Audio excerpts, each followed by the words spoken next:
Perkenalkan, nama saya Nurmila Sarika dengan NIM L0211911057, Program Studi Manajemen Sumber Daya Perairan.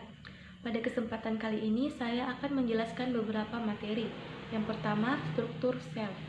Sel merupakan unit hidup terkecil dari makhluk hidup. Berdasarkan strukturnya, sel dibedakan menjadi dua, yaitu sel prokariotik dan sel eukariotik. Sel prokariotik merupakan sel yang bersifat uniseluler, di mana DNA tersebar di sitoplasma, contohnya bakteri. Yang kedua, sel eukariotik merupakan sel yang bersifat multiseluler, di mana DNA berada pada inti sel atau nukleus, contohnya tumbuhan dan hewan. Perbedaan yang paling mendasar antara sel tumbuhan dan hewan ialah: pertama, sel tumbuhan memiliki dinding sel, sedangkan sel hewan tidak memiliki dinding sel. Kedua, sel tumbuhan memiliki plastida, sementara sel hewan tidak. Dan yang ketiga, sel hewan memiliki sentriol, sementara sel tumbuhan tidak. Perbedaan sel tersebut berdampak terhadap perbedaan karakteristik yang lebih besar. Contohnya seperti kemampuan bergerak. Tumbuhan hanya bisa melakukan gerakan yang kecil dan terbatas, sementara hewan dapat melakukan gerakan yang sangat aktif. Adapun organel-organel sel yaitu: 1. Dinding sel, berfungsi untuk melindungi dan membentuk tubuh sel. Yang kedua, nukleus atau inti sel, berfungsi mengendalikan segala aktivitas yang ada di dalam sel. Ketiga, membran plasma, berfungsi untuk mengontrol zat-zat yang keluar dan masuk dari dalam sel. Keempat, sitoplasma, merupakan cairan di dalam sel, tempat di mana organel-organel sel berada. Organel-organel sel yang berada di dalam sitoplasma meliputi: pertama, retikulum endoplasma, berperan dalam transport zat. Retikulum endoplasma terdiri dari dua, yaitu retikulum endoplasma kasar, di mana terdapat ribosom yang melekat, dan retikulum endoplasma halus, di mana tidak ada ribosom yang melekat. Yang kedua, ribosom merupakan tempat mensintesis protein. Ketiga, mitokondria, berfungsi dalam mensintesis protein dan pembangkit tenaga. Keempat, lisosom, berfungsi untuk mencerna zat-zat yang tidak dapat diurai dan menghancurkan bagian sel yang tidak berguna lagi. Kelima, badan Golgi, berfungsi untuk sekresi zat dan mensintesis lisosom. Keenam, sentrosom, berfungsi untuk membentuk silia dan flagela.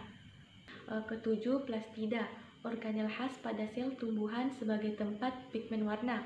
Kedelapan, vakuola, berfungsi sebagai tempat untuk menyimpan cadangan makanan. 9. Mikrotubulus, berfungsi untuk membentuk kerangka sel dan berperan dalam proses pembentukan benang spindel.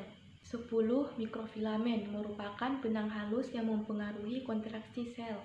11. Peroksisom, berfungsi untuk mengurai peroksida yang merupakan sisa dari metabolisme yang bersifat toksik.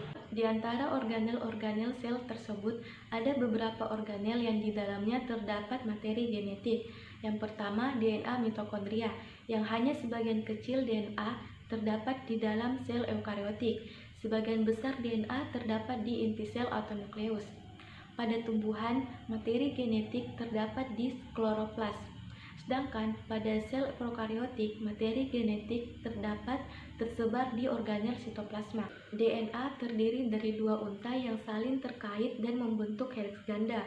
Untai tersebut adalah polinukleotida, yang artinya untai yang terdiri dari banyak unit individu disebut nukleotida. Nukleotida terdiri dari 3 komponen, yaitu gula, gugus fosfat, dan basa nitrogen, adenin, guanin, timin, dan sitosin. Komponen gula pada DNA ialah deoksiribosa. Disebut deoksiribosa karena kehilangan gugus hidroksil pada karbon 2 di ribosa. Sementara komponen gula pada RNA ialah ribosa karena memiliki gugus hidroksil pada karbon 2. Nukleotida menempel satu sama lain dalam untai melalui ikatan fosfodiester. Untai DNA saling berinteraksi yang terhubung oleh ikatan hidrogen yang disebut pasangan basa. Dalam pasangan basa Watson-Crick, adenin berpasangan dengan timin melalui ikatan rangkap 2, sementara guanin berpasangan dengan sitosin melalui ikatan rangkap 3. Timin dan sitosin disebut pirimidin yang memiliki struktur cincin tunggal, Sementara adenin dan guanin disebut purin yang memiliki struktur cincin ganda. Sementara pada RNA, timin digantikan oleh urasil. Replikasi DNA merupakan suatu proses menggandakan DNA sebelum sel membelah diri. Tujuan dari replikasi ini ialah untuk menggandakan DNA yang nantinya akan diberikan kepada anakan sel yang baru terbentuk. Adapun proses terjadinya replikasi DNA ialah pertama-tama adalah kerja topoisomerase, berperan mengendurkan tegangan pada rantai ganda DNA.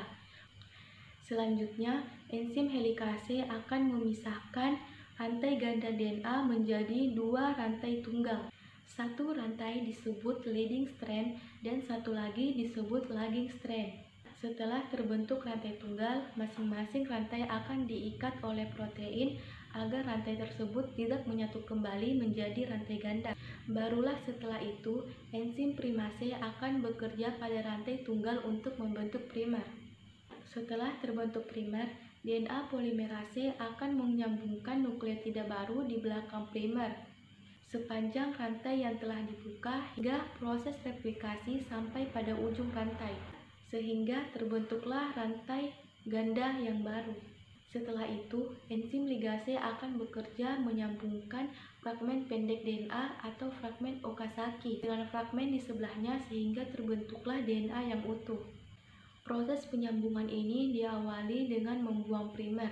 Kemudian DNA polimerase akan menempatkan nukleotida baru pada tempat bekas primer tersebut, yang kemudian enzim ligase akan menyambungkannya. Setelah itu, terbentuklah dua DNA baru yang memiliki informasi genetik yang sama. Demikianlah materi yang saya jelaskan dan semoga bermanfaat untuk kita. Wassalamualaikum warahmatullahi wabarakatuh.